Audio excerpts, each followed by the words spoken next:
further ado, update on Francisco Cervelli.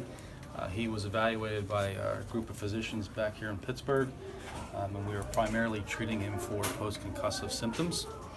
He was re-examined once again yesterday by a group of physicians. He was cleared to begin light exertional activities, in which he did that, and we're still working through his plan for today at this time. What's an example of light exertional activity?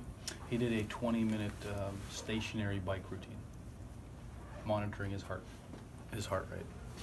Todd, forgive me because I wasn't there in Milwaukee when he went back on the deal. But he was cleared by the league when he came back? The league clears him. You guys clear him. The league clears him. So I mean, this is just wasn't any way that he sort of beat the system or whatever, and then like hid something, and then it just sort of exacerbated, right? I mean, is that? Absolutely. That's a great question. And again, there's a lot of contributory factors to concussions, and that's why I think there's really no gold standard of treatment regimen.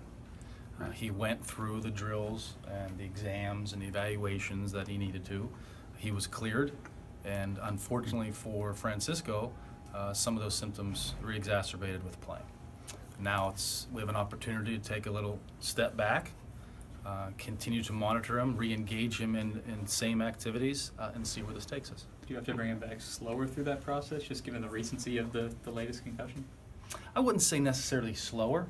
I wouldn't necessarily say we're more aware, but we will do some things differently to ensure long-term and short-term health of Francisco. Is there a second event, or is this all still stemming from what happened in Baltimore? The most recent event was in Baltimore. So the doctors discerned that these most recent post-concussive symptoms are from that event on June the 6th. You mentioned contributory factors. We were talking about a viral situation in Milwaukee. What, if anything, did you guys learn about that? Is that something that's been ruled out as an issue, or is that still something that he's dealing with that's less of an issue? Where does the viral situation play into this, if at all? Good question. The doctor's primary concern is the health of the head and the concussion that he sustained on June the 6th. So it's not necessarily that's part of the concussion symptoms. Is that a separate issue, or are those concussions, or do we know? I can understand where it can be confusing. In medicine, if you hurt your ankle, well, you may have hurt something up in your back or your hip. So it's a whole kinetic chain effect.